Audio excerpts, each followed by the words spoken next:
Welcome back, guys. Today I'm going to be taking you guys with me as I tack up my horse Red for a ride. Let's get into it. I'm just going to take a brush to get all the dirt off of her and make it so that you have a clean slate so that when you put the saddle on, the dirt doesn't rub under the pad.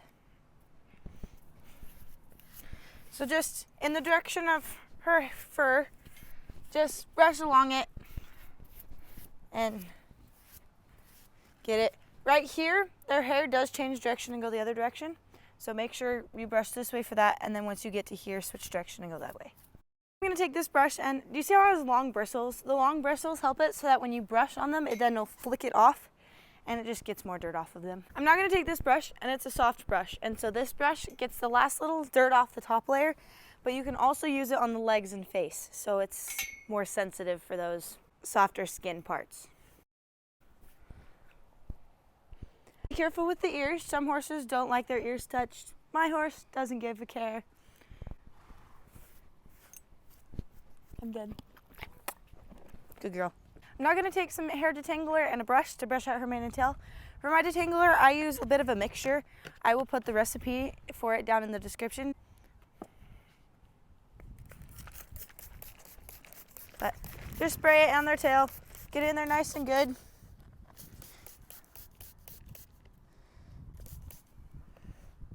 I put it in the mane and tail, and then I will go back and brush them each, just so it has some time to sit in it and maybe detangle a little bit. Now that I have detangler sitting in her mane and her tail, we're going to come back to her tail, and I'm very careful with their tails, so I don't want my horse's tail to break and become brittle and thin. So I section it off into probably inch wide pieces, and then I'll start at the bottom of that section and slowly work my way up until I get to it where you can easily just brush through it. Then I will put that off to the side and we'll do the same thing but with another section. I drop it because usually this piece will separate it so I know what's been brushed and hasn't. And then the same thing, just slowly work your way up from the bottom. Super careful with it. When you get stuck on a knot, don't try and rip it out. Slowly work your way through it so that you can not rip the hair out as much. And then just repeat that through the whole tail. Also, when you're standing right behind them, I'm probably not being the best example, but I trust my horse enough to where I know she won't. Plus, you're also safer when you're up here next to them versus out here. So when you're out here, they have enough to where they can take their leg back and have power to come at you, versus when you're right here, they're just gonna kick you and it's just gonna be a nudge. Oh, sorry, Red. Yeah, you'll probably still get hurt, but not as bad as you would if you were like out here. So just finished the tail, and now we're gonna come up to the mane. The mane, I'm a little bit more rough with. Just brush it how you would do your own hair, basically. Hi. What, you wondering what that smell is?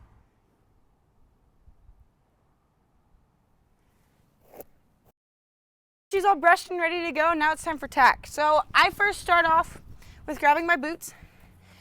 And these ones are from Lamiecell. I think we got them on Amazon. I got them probably 2 years ago. And do you see how the strap is on the side of the boot? You want that strap to be on the outside of their leg. So this would go on that leg. And these are jumping boots. These boots are specifically designed to protect the backs of their ankles so that when they land, it doesn't come and hit this part of their leg.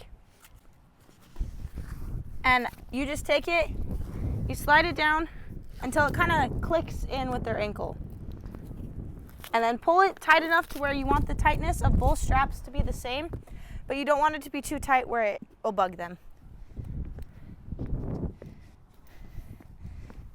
And just same thing on the other side.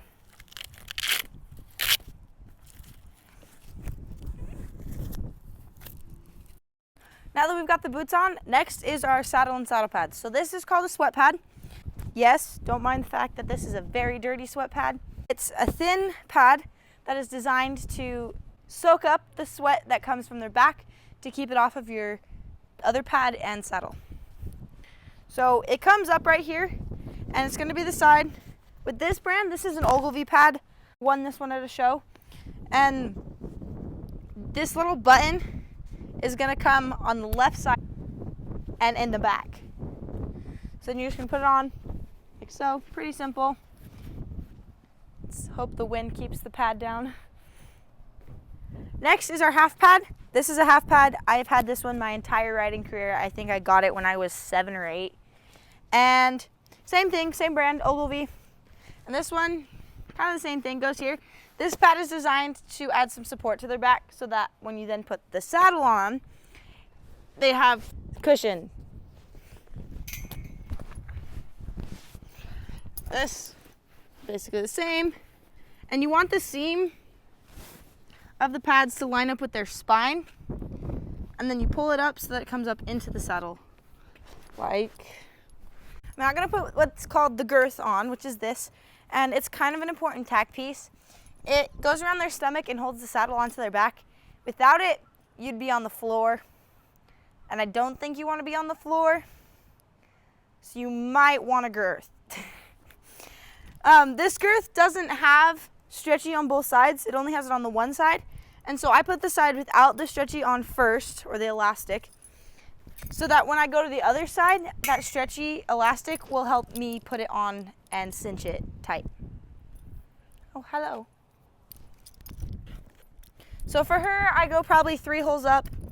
It depends on your horse though. I would say make this side lighter so that you can get it on and then tighten it later.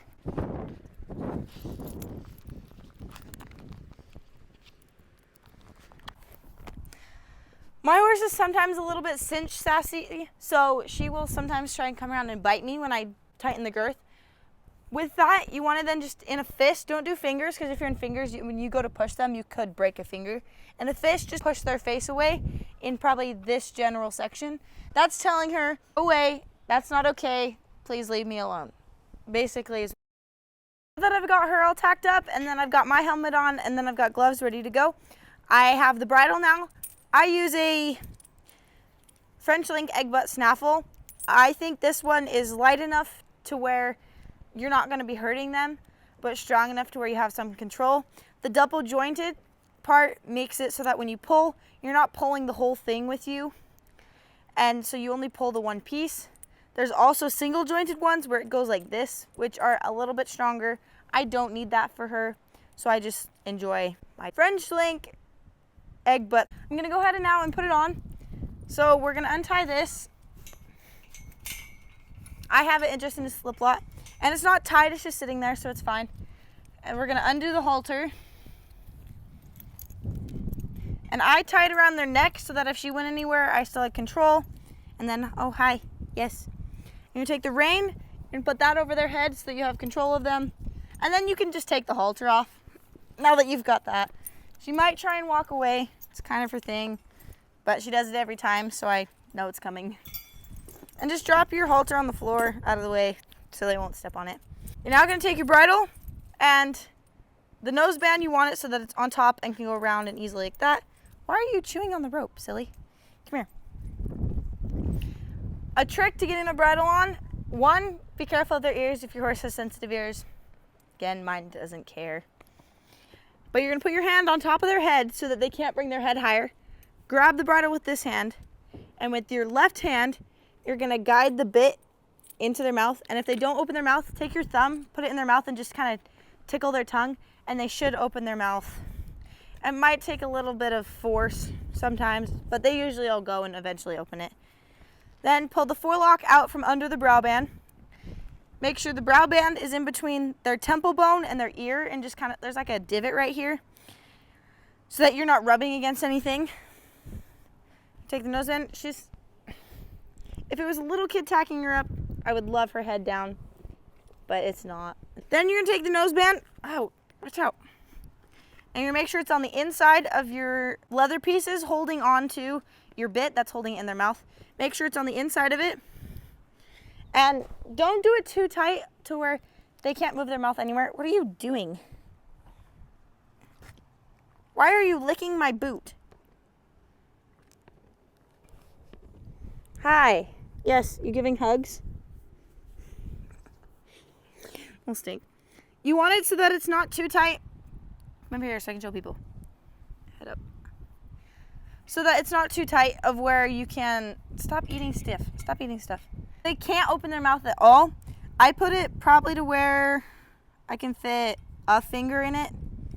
Yeah, so I can fit probably a finger or two under there. And so it's tight enough to where they won't open their mouth all the way, but loose enough to where they don't feel like they're being squished. Tuck the things in the keepers. And now the noseband's done. Then you move to the throat latch. Again, make sure it's in the correct slot it's supposed to be in and straight. Throat latch, you want 4 fingers, and so you can fit 4 fingers behind it. This one doesn't need to be tight. There's literally no point to it other than keeping the bridle on their head. And tuck the keepers in. She's ready to go ride. One thing to remember before you get on is to always double check your girth and make sure it's tight enough. You want the girth pretty snug where it doesn't pinch anything.